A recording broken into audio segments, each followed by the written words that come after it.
누가복음 23장 39절부터 43절까지 한 절씩 교독하겠습니다. 달리 행악자 중 하나는 비방하여 이르되 내가 그리스도가 아니냐 너와 우리를 구원하라 하되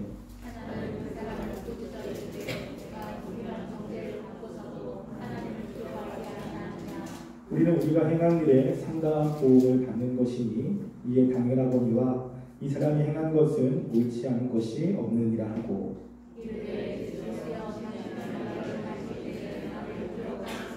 함께 읽겠습니다. 예수께서 이르시되 내가 진실로 내게 이르노니 오늘 내가 나와 함께 낙원에 있으리라 하시니라. 아멘. 우리가 오늘 함께 살펴볼 말씀은 예수님께서 십자가에 묻혔던 말씀 가운데 그 두 번째 말씀입니다. 그 두 번째 말씀은 내가 진실로 내게 이르노니 오늘 내가 나와 함께 낙원에 있으리라 라고 하는 말씀입니다. 예수님이 십자가를 지실 때 혼자 지신 것이 아니라 두 강도와 함께 그 십자가의 길을 걷고 그리고 그 두 강도와 함께 십자가에 매달렸습니다. 그리고 그 두 강도 중에 한 명이 그 예수님을 믿었고 그리고 구원을 받은 이 사건이 기록되어 있습니다. 지금 이렇게 예수님께서 십자가에서 한 강도로부터 예수님이 그리스도라고 하는 이 고백을 한 것은 우연한 사건이 아니라 성경에 미리 예언되어 있는 사건입니다. 그 예수님에 대한 말씀들이 구약에 많이 예언되어 있는데 그 중에 현재 우리가 오늘 보고 있는 이 내용도 구약 말씀 가운데 예언이 되어 있다는 것입니다. 그래서 그 예언대로 예수님의 삶에 이루어지고 있는 것을 보게 되죠. 자, 그 예언을 한번 볼까요? 이사야 53장 12절 말씀 보면 지금 현재 일어나는 사건에 대한 예언을 우리가 볼 수 있습니다. 이사야 53장 12절입니다. 이사야 53장은 굉장히 중요합니다. 특별히 우리를 위해서 오신 예수님이 고난을 당하시고 또 죽임을 당하시는 내용을 기록하고 있는데요. 그 기록의 가장 마지막 절이죠. 구약 1034쪽입니다. 12절 함께 읽어보겠습니다. 시작. 그러므로 내가 그에게 존귀한 자와 함께 목을 받게 하며 강한 자와 함께 탈취한 것을 나누게 하리니 이는 그가 자기 영혼을 버려 사망에 이르게 하며 범죄자 중 하나로 헤아림을 받았음이니라. 그러나 그가 많은 사람의 죄를 감당하여 범죄자를 위하여 기도하였느니라. 아멘. 여기 보면 예수님께서 고초를 당하시는 그 내용에 대해서 이야기하는데 중간에 보면 이는 이라고 이야기합니다. 이는 그가 자기 영혼을 버려 사망에 이르게 하며 라고 이야기하죠.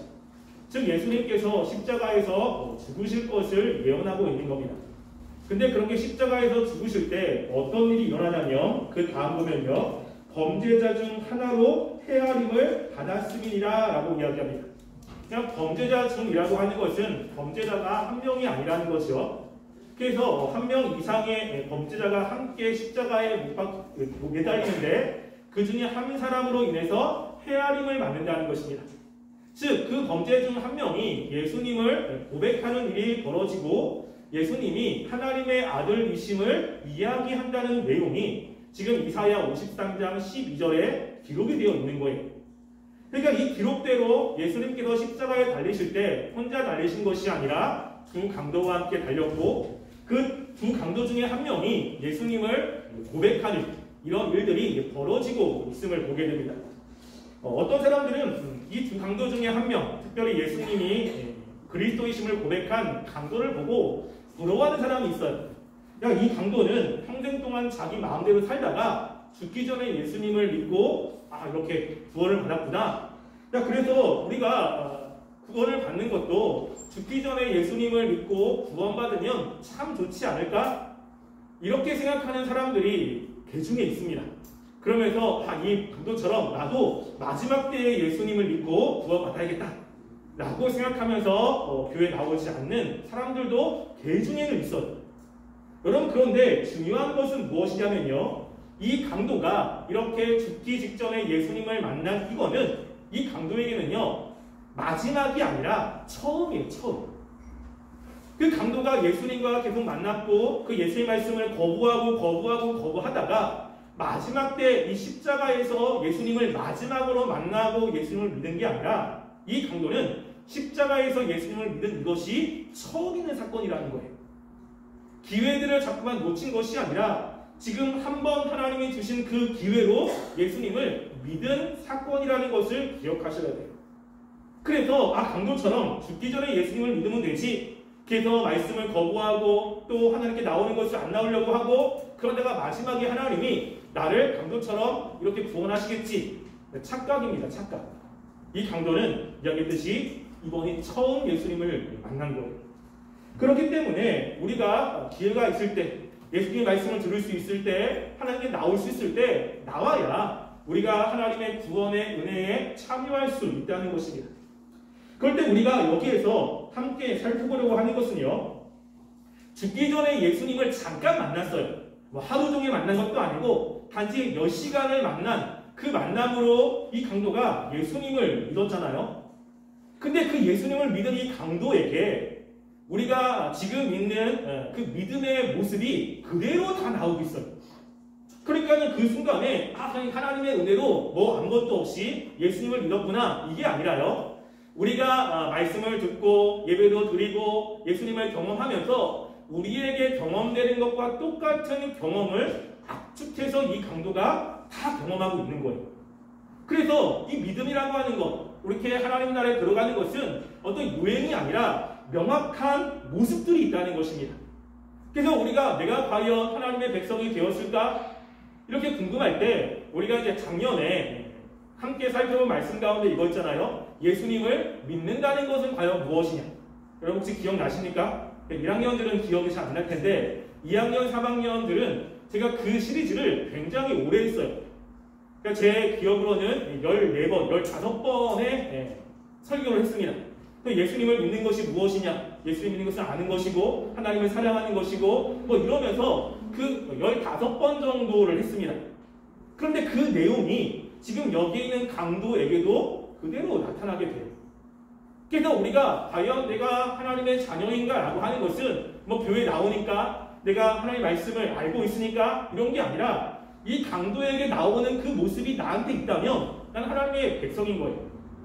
근데 여기서 있는 게 없다 그러면 좀 생각을 좀 해봐야 될 필요성은 있습니다.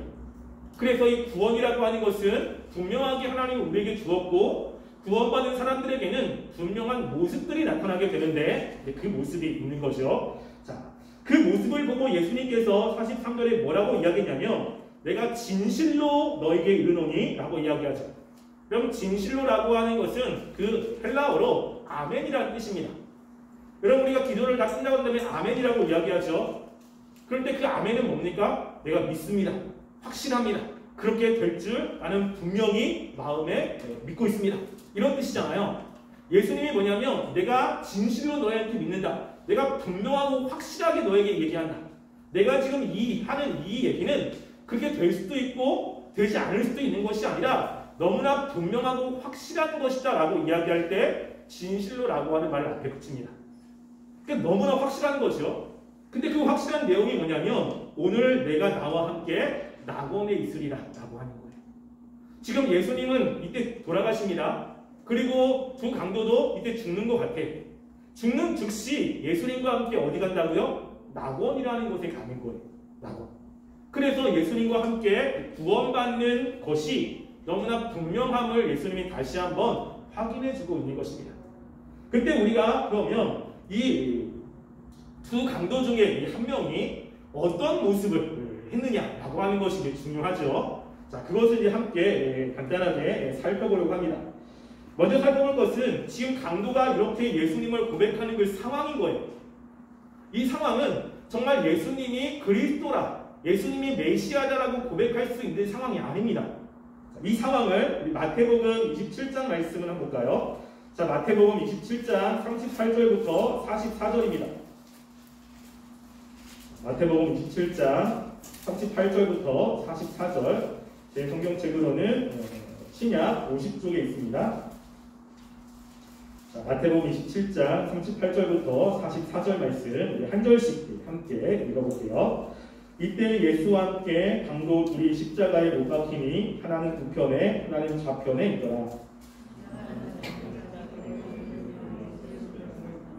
이르되 성경을 헐고 사흘에 죽는 자여 내가 만일 하나님의 아들이었거든 자기를 구원하고 십자가에서 내려오라 하며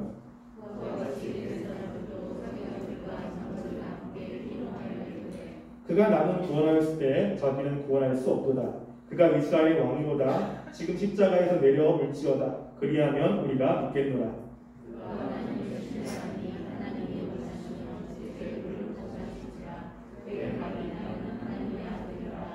함께 하겠습니다. 함께 십자가에 못 박힌 강도들도 이와 같이 욕하더라. 아멘. 지금 여기 보면 이 한 명의 강도가 예수님께 고백하기 전에 있었던 사건을 기록을 하고 있어요. 예수님께서 십자가에 달리시고 난 이후에 39절에 보면요. 지나가는 자들은 자기 머리를 흔들며 예수를 모욕하여 이르되 라고 이야기하는 거예요. 그러니까 십자가에 달린 그 예수를 보면서 사람들이 예수님 메시아요. 예수님께서 우리의 구원자다. 이렇게 얘기한 게 아니에요. 사람들이 예수를 보면서 머리를 흔들면서 거리면 욕을 하는 거지. 야, 네가 정말로 성전을 헐고 사흘에 짓는 자냐? 네가 만에 하나님의 아들이라면 내려와 봐. 이렇게 조롱하는 상황 가운데 있는 것입니다. 그것뿐만이 아니라 41절에 보면 대제사장들과 서기관들과 장로들과 함께 조롱하여 이르되라고 하는 거예요. 여기서 대제사장 그리고 서기관 장로들은 그 종교적으로 지도자들을 이야기하죠. 말씀을 누구보다 잘 알고 있는 사람이 그리고 하나님과의 관계를 누구보다 잘 안다고 사람들이 생각하고 있는 사람이 그런데 이렇게 대제사장과 서기관과 장로들이 예수님을 보면서 눈물을 흘리며 당신이 메시아인데 왜 십자가에 달려 돌아가셨습니까? 이렇게 얘기한 게 아니에요. 종교 지도자들도 예수님을 보면서 모욕을 하는 것이요. 희롱을 하는 거예요. 네가 정말로 하나님의 아들이냐? 네가 정말로 메시아냐? 이렇게 많은 사람들이 예수님을 보면서 놀리고 조롱하며 모욕을 하는 상황 속에 있는 것입니다. 여러분 우리가 함께 있을 때 다른 사람들이 그 한 사람을 막 모욕하면 우리가 거기에서 이렇게 다른 이야기를 하기가 좀 쉽진 않죠. 옛날에 이러한 프로그램이 한 번 있었습니다. 뭐냐면요. 연예인들을 사람들을 쭉 해놓고 그 서로 8명의 사람이 있는데 그 중에 한 명 빼고 7명의 사람이 짠 거예요. 어떻게 짰냐면 앞에 숫자를 이렇게 놓습니다. 그 숫자는 뭐냐면 7이라고 하는 숫자였어요. 그런데 8명 중에 7명은 그 숫자를 8이라고 이야기를 하자라고 짠 거예요. 그래서 사회자가 묻습니다. 이 숫자가 뭡니까? 그 같이 짠 사람 중에 한 명이 8입니다 라고 이야기하는 거예요. 근데 같이 짜지 않은 사람이 마지막에 있거든요. 그걸 보고 막 웃는 거예요. 정신 나갔다고. 두 번째 사람이 이야기합니다. 뭡니까? 8입니다. 막 웃는 거죠. 세 번째 사람이 이야기합니다. 8입니다. 그때부터 얼굴이 심각해지기 시작하는 거예요. 그 숫자를 뚜렷이 보는 거죠. 계속. 네 번째 사람이 8, 다섯 번째 8, 여섯 번째 8, 일곱째 8. 마지막으로 이 사람에게 묻습니다. 당신은 이것을 이 숫자가 뭡니까? 라고 물을 때 뭐라고 이야기를 했겠습니까? 7입니까? 8입니까? 여러분은 뭐라고 이야기를 할 거예요? 그 사람이 당당하게 8입니다 라고 이야기한 거예요. 다 8이라고 하니까 자기 혼자 7이라고 하기가 부끄러운 거죠. 내가 잘못됐나? 내가 뭐 이상한가? 지금 이 강도가 예수님이 고백하는 상황이 그런 거예요. 많은 사람들이 예수님을 모욕하고 있어요. 메시아가 아니라고 이야기를 하고 있습니다.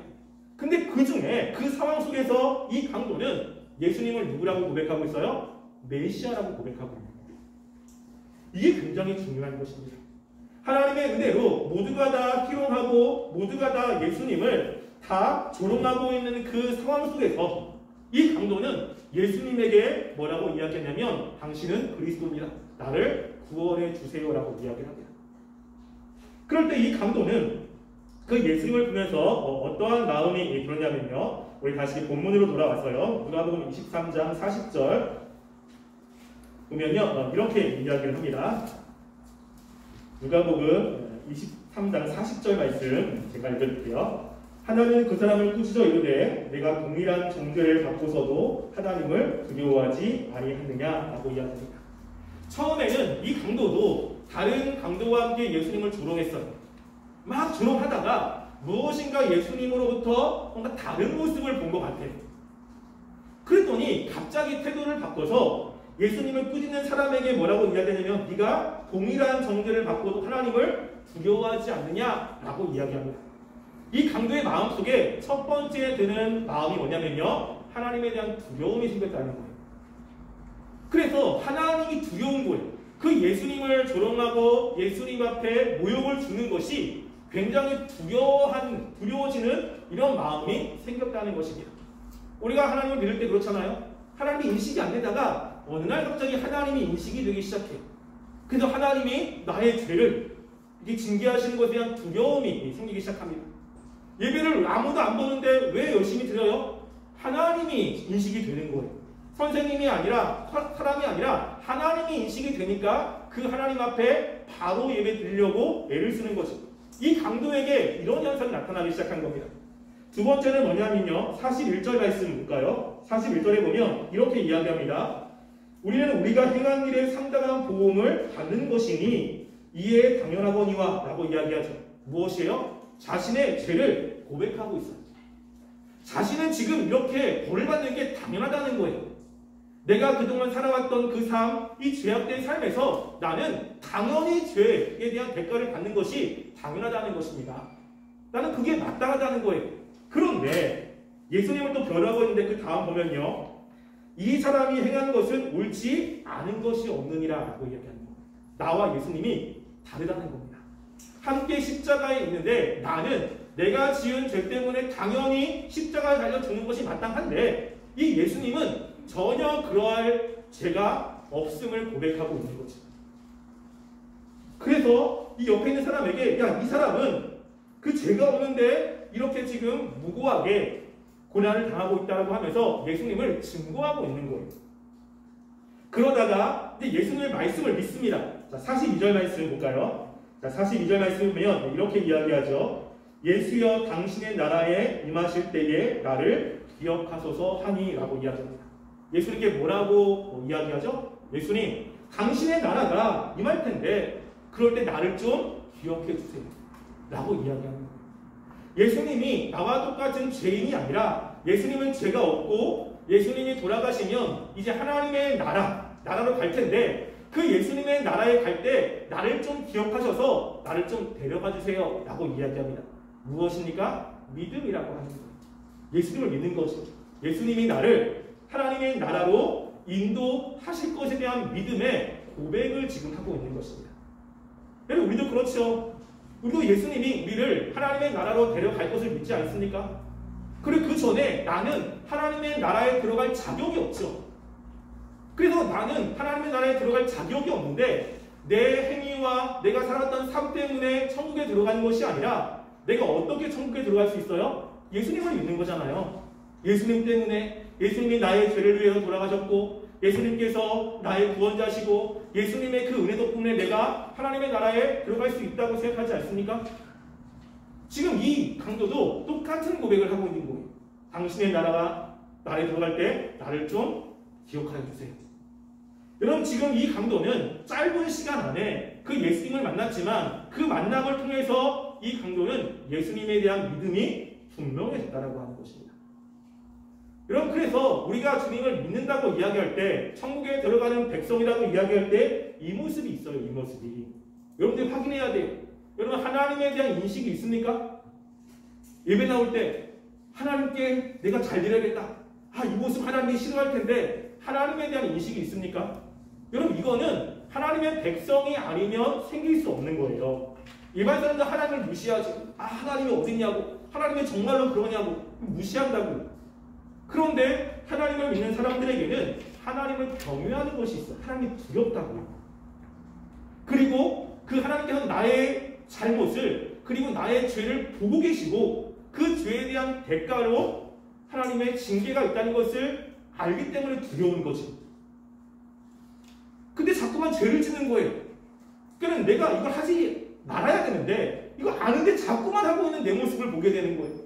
그러면 하나님이 싫어할 텐데 하나님께서 그러면 나에게 분명히 징계할 텐데 하나님이 정말로 싫어하는 건데 안 하고 싶은데 안 되는 거죠. 그런데 누구를 바라봅니까? 예수님을 바라보는 거예요. 예수님께서 십자가에 달려 돌아가신 거, 그 예수님이 나의 죄로 인해서 돌아가셨기 때문에 내가 그 예수님을 믿으면 하나님이 나의 죄를 용서해 주신다. 그 예수님 때문에 내가 하나님의 나라에 들어가고 하나님의 자녀가 된다라고 하는 믿음 때문에 자꾸만 누구를 바라보죠? 예수님을 바라보는 거예요. 하나님께 나아갈 때 하나님, 나는 하나님께 기도할 수 없는 사람인데, 나는 하나님 앞에 예배드릴 수 없는 사람이고 하나님께 도와달라고 할 수 없는 사람인데 예수님이 계시니까 그 예수님을 바라보면 내가 하나님께 기도합니다. 그 예수님 때문에 내가 하나님 앞에 이렇게 나아갑니다 라고 고백하는 사람, 이 사람들이 하나님의 자녀들이라는 것입니다. 이런 모습이 이 강도에게 그대로 나와 있지 않습니까? 여러분, 그런데 이렇게 이야기하는 이 강도에게 예수님께서요 집중하고 계셨어요. 예수님. 그때 사람들이 굉장히 많거든요. 그러면서 예수님을 향해서 고함도 치고 희롱도 하고 놀리는 거예요. 십자가와 십자가 사이는 가깝지 않습니다. 좀 멀어요. 몇 미터 떨어졌어요. 근데 이 강도가 예수님을 향해서 이렇게 이야기를 하니까 예수님께서 뭐라고 하냐면요, 우리 43절 말씀 보면요, 이렇게 이야기하죠. 예수께서 이르시되라고 하는 거예요. 다른 많은 사람들의 이야기가 있어요. 그 이야기가 함께 짬뽕이 되어서 막 들리고 있는 거죠. 근데 예수님은 이렇게 고백하는 이 강도의 말에 귀를 기울이고 바로 응답을 해주시는 거예요.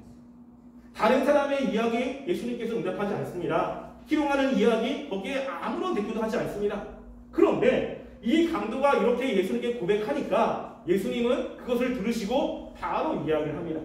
네가 오늘 나와 함께 낙원에 있으리라 라고 이야기합니다. 예수님이 누구의 기도를 들으십니까? 믿는 사람의 기도를 들으시는 거예요. 예수님께서 누구의 이야기에 귀를 기울이십니까? 예수님을 믿는 사람의 이야기에 귀를 기울이시는 거예요. 여러분들이 예수님을 믿고 예수님을 신뢰하는 그런 마음을 가지고 있다면 예수님은요 여러분의 기도에 귀를 기울이십니다. 그리고 그 기도에 응답하시는 예수님이라고 하는 것입니다. 중요한 것은 내가 정말로 이 강도처럼 그 예수님을 믿는 믿음이 나의 가운데 있느냐고 하는 것입니다. 여러분들 이것을 한번 확인해 보시기 바랍니다. 예수님의 십자가 어떤 사람에게 의미가 있습니까? 예수님이 나를 위해서 대신 돌아갔다는 것을 믿는 사람에게 의미가 있는 거예요. 예수님이 나에게 아무것도 주시지 않았는데 그 예수님의 십자가가 의미가 있고 그 예수님의 십자가를 기념하며 막 그것을 묵상한다. 그럴 리는 없습니다. 누가 그 십자가를 묵상하죠? 하나님의 백성된 사람, 예수님 때문에 구원받은 사람, 예수님 때문에 하나님의 은혜를 경험한 사람들이 예수님의 십자가를 묵상하는 것입니다. 그것을 모르는 사람들은 십자가가 별로 그렇게 중요하지 않죠. 예수님의 고난 별로 중요하지 않습니다. 왜? 나랑 관계가 없기 때문에 그렇죠. 여러분들이 예수님을 어떻게 믿고 있는지 한번 생각해 보시기 바라고요. 나에게 정말 이 강도 같은 모습이 있는지를 확인해 보시기 바라고, 이게 있다면 그 하나님께 감사하며 이제 이번 주부터 예수님의 고난을 기념하는 고난 주간입니다. 나 때문에 어떤 고난을 당하셨는지 한번 깊이 묵상해 보시고 그렇게 지내는 한 주간이 되기를 간절히 소원합니다. 우리 시간 함께 찬양하고요. 기도했으면 좋겠습니다. 그가 오신